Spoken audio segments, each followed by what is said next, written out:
At sa vlog na ito ay pag-uusapan natin ang isang iPhone na way back nirelease pa ng 2018. At tingnan natin kung worth it pa ba bumili ng isang iPhone XS Max this 2025. Tara, pag-usapan natin. Let's go!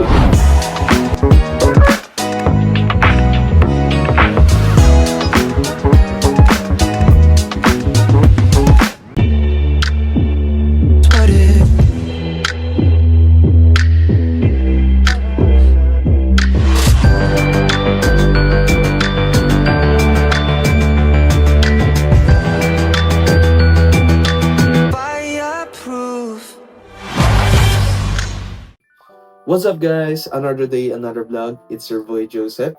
At sa vlog na ito ay pag-uusapan natin ang isang iPhone na way back nirelease pa ng 2018. At tingnan natin kung worth it pa ba bumili ng isang iPhone XS Max this 2025. Tara, pag-usapan natin. Let's go! So ngayon guys, gamit ko yung camera ng 16 Pro Max. Front camera at 1080p at 60fps.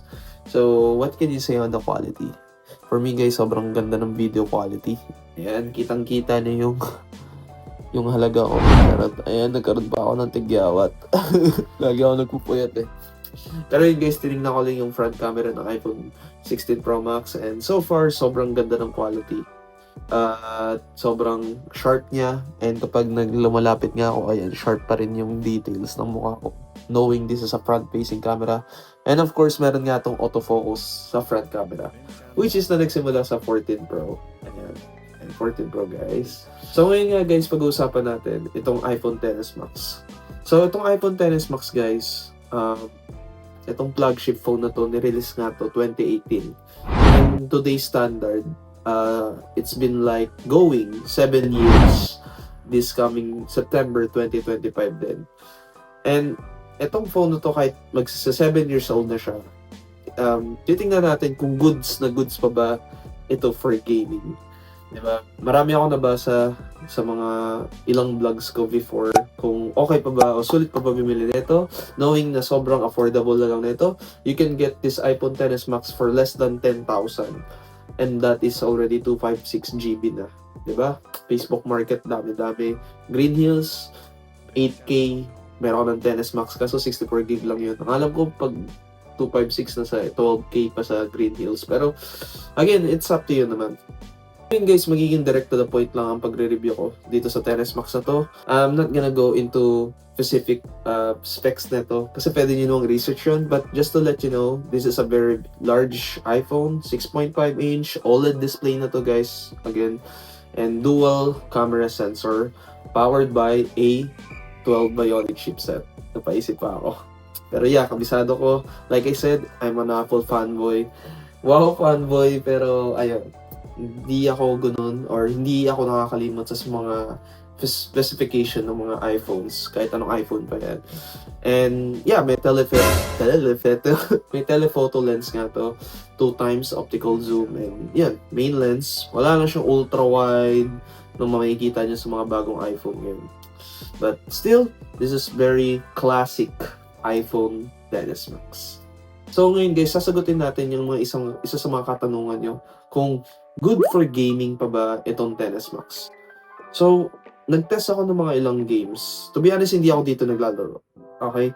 But for the sake of this vlog, and of course, through my experience as well, nag-download ako ng mga games like Call of Duty and Asphalt 9. Ngayon, lalaroin natin. Diba? Lalaroin ko siya para sa inyo. As you can see guys, ang pinaka-max out na kaya niyang malaro or yung graphics is up to, ayan, very high graphic quality and frame rate is max. By the way guys, this is 60 frames per seconds or 60 Hz lang ay ang screen nito. So, ayan, matatalo na ako.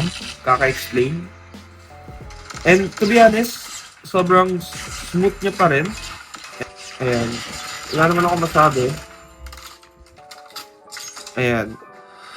Very responsive ang kanyang touch sampling rate.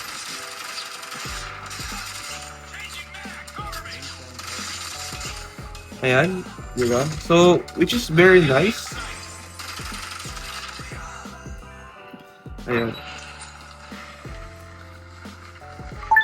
So guys, itong lalaroin naman natin ay itong Asphalt Legend.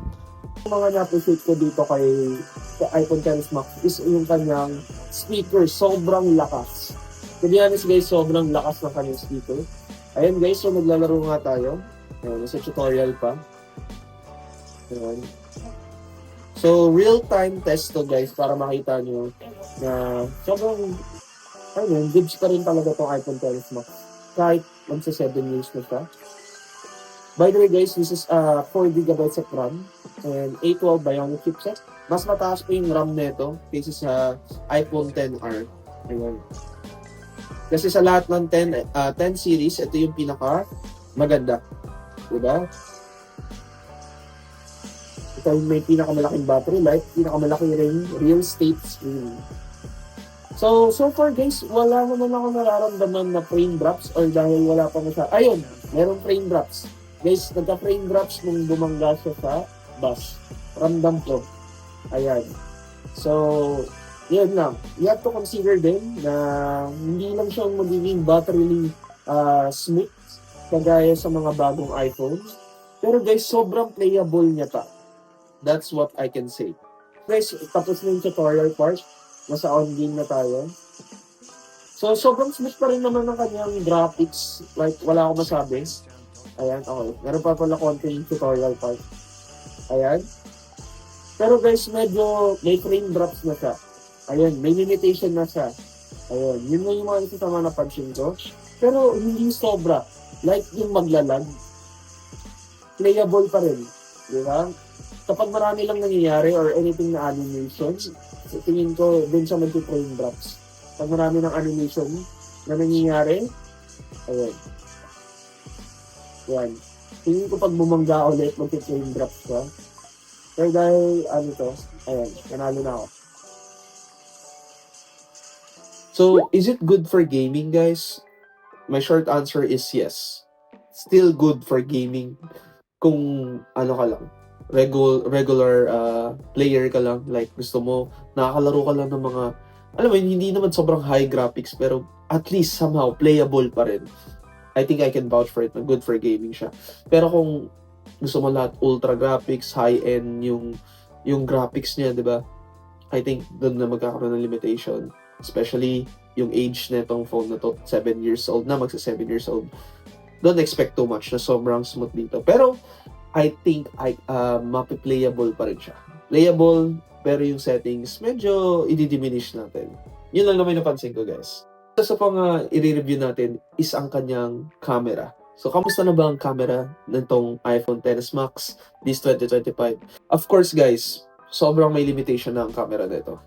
Hindi na siya ganun ka-versatile. Pero if you're like a casual user, guys, I think this is a still good, reliable iPhone camera. Pero kung gusto mo ng mga medyo extreme, like gusto mo ng mga high-end quality photos, especially sa video, guys, magkakaroon na siya ng limitation. Alright? And then, ganun talaga. Sobrang tanda na nito. Diba? 7 years old, magsa 7 years old. Pero just to let you know, guys, gumawa ako ng video comparison between this 16 Pro Max na gamit ko sa pinakabagong iPhone versus itong XS Max and also itong iPhone 14 Pro. Thank you. So, ito yung iPhone 14 Pro nakasabit. So, panoorin nyo na lang itong side-by-side comparison. So what's up guys? So ito yung side-by-side comparison ng iPhone XS Max and iPhone 16 Pro Max. As you can see guys, it's a night and day difference. Like I said, sobrang may limitation na siya in terms of video quality. As you can see, sobrang dilim ng XS Max. Wala ka na makitang details. Ayan guys. Ito siya. Ayan. Sobrang grainy ng XS Max. Pero dito sa 16 Pro Max, grabe. Sobrang low light ng situation ngayon. This is a video comparison in low light, indoor shot. And as you can see guys, sobrang night and day difference. Wala ka na makitang details dito sa XS Max. So guys, I'm comparing these three iPhones, XS Max, 14 Pro, and 16 Pro Max on front-facing video camera. Kahit nangangamit na yung kamay ko, para sa inyo guys, pinapakita ko sa inyo yung big jump ng video quality. Na grabe, ang tindi ni 16 Pro Max na sobrang dilim ng paligid ko, environment, pero grabe yung details, no? 14 Pro nag-improve, but not that at the same league on the 16 Pro Max. And yeah, of course, XS Max may limitation because of how it's old na.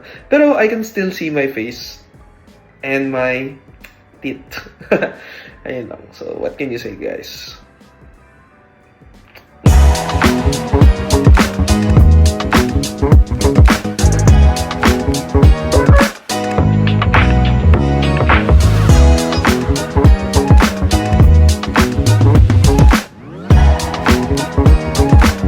Ngayon guys, one last thing about dito sa iPhone XS Max. Na pag-usapan na natin about to sa gaming, performance neto, camera, how about the battery life? Of course, there's still a limitation, lalo na ang battery life.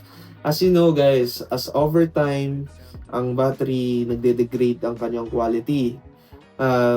Right now guys, itong iPhone 16 Pro Max, ang magandang battery na meron ako. Hindi ko pa ito na-charge kahapon at until now, and mataas pa ang kanyang battery life. Sobrang impressive ako dito sa iPhone 16 Pro Max in terms of battery. Itong iPhone XS Max guys, right now ang kanyang battery percentage, kanina chinarge ko siya 96, naglaro tayo, 'di ba?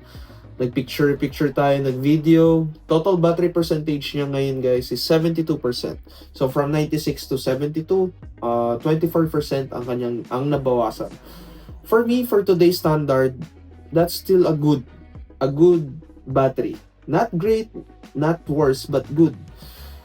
Pero considering na ang battery level or battery health nito kasi guys is 87%.